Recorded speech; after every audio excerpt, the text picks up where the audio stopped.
Now let's do a CMA using the other CMA tool that Flex provides us.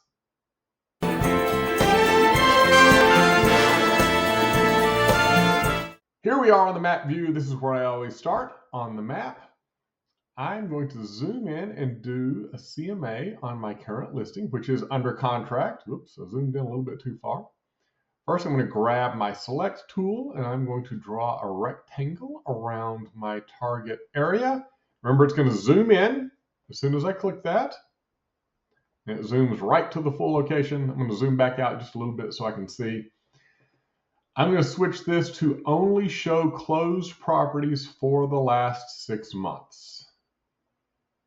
So we'll go back to July 27th. That'll show all the closed properties since July 27th for the neighborhood. There are 5 of them, but this one I'm pretty sure is my listing back from when my clients bought it in September. Let's go to the list view. We have our 5 results, and sure enough, right there, that's the house when my clients bought it before they adjusted it, or before they modified it. All right. Oh, no, I don't want to check that. I want to check everything and remove that. So now I've got the other 4. You see I have 5 results, 4 selected. I've got those 4 houses. And I'm going to do a CMA.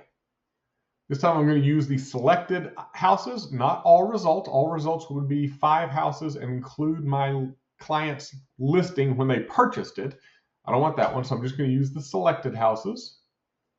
I'm going to do the full CMA this time. This is for, you can name it whatever you want. This is the title of the document. So I'm going to say, well, I've already got it highlighted right there. Market analysis for 1904 55th. I'm going to say it's prepared by Tracy Thomason. Thanks for letting me help you with this market analysis. So any type of comments you want to put in there. And let's click next. Now it's going to ask for some information on the subject property. So I'm going to say 1904 55th Street, Lubbock, Texas 79412. Can upload a photo. Selected my photo. I didn't make you sit and watch me go find a photo on my hard drive, but uploaded the photo. Got all the information in. Now I'm going to come in. This is a fun thing you can do. It's kind of crazy, probably not always useful. You can choose to have it analyze the properties by a number of different values. So you could get like a price per square foot. That's this box right here. You check price per square foot and you put in how many square feet your subject property has, 2,065. How about price per bedroom? I'm going to check that one and say this is a 3-bedroom house. How about price per bathroom? I'm going to check that and say this is a 2-bedroom house. Oh, I'm sorry. This is a 4-bedroom house. That's right. My clients converted a den, added a closet, made it a bedroom. How about price per year built? This house was built in 1962. We're going to see some crazy numbers. Hey, it pops up a little map, says, is this the right location? Yes, it is. So you click the little link that says use this location. We have our subject properties. We're going to say next. This is where we would go through and do an adjustment based upon the value of the house. You know, adjusting for number of bedrooms, number of bathrooms, garage, whether or not it has a garage, condition of the property, number of square feet. So you would do just like an appraiser would. You would go through, does it have a fireplace or not? You would make those sorts of adjustments.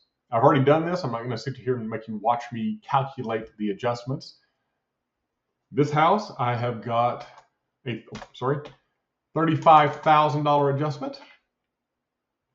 This house, I have a $42,000 adjustment.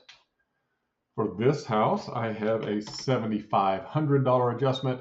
And for this house, I have a $4,800 adjustment. So I've made my adjustments on the properties. All right, and we'll click next.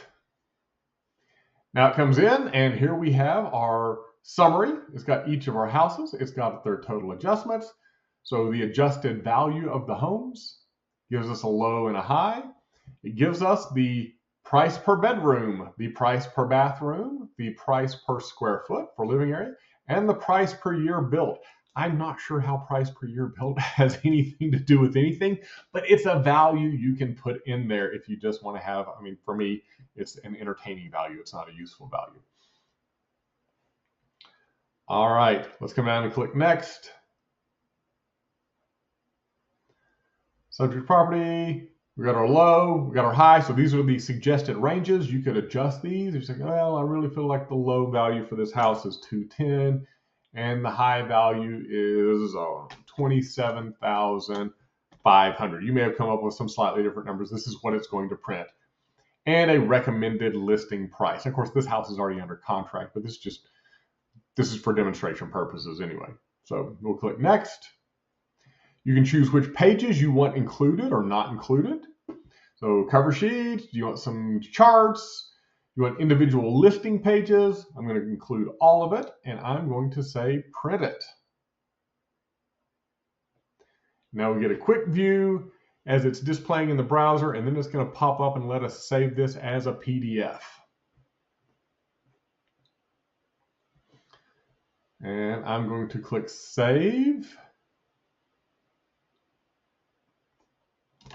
CMA 1904 55th Street. Now let's pop it open and take a look. And here is the PDF, dated Monday, January 27th, 2025. We've got our picture up front.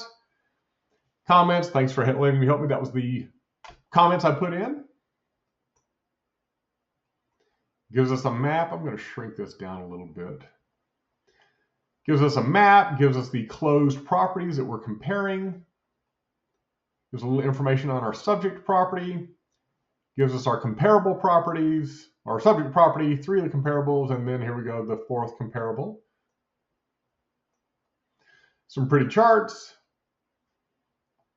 Our adjusted prices, all the information that you would expect to have in a nicely done CMA. You still may prefer RPR or some other tool, but this is a nice tool to have in your tool chest in case you need to whip out a quick CMA for someone.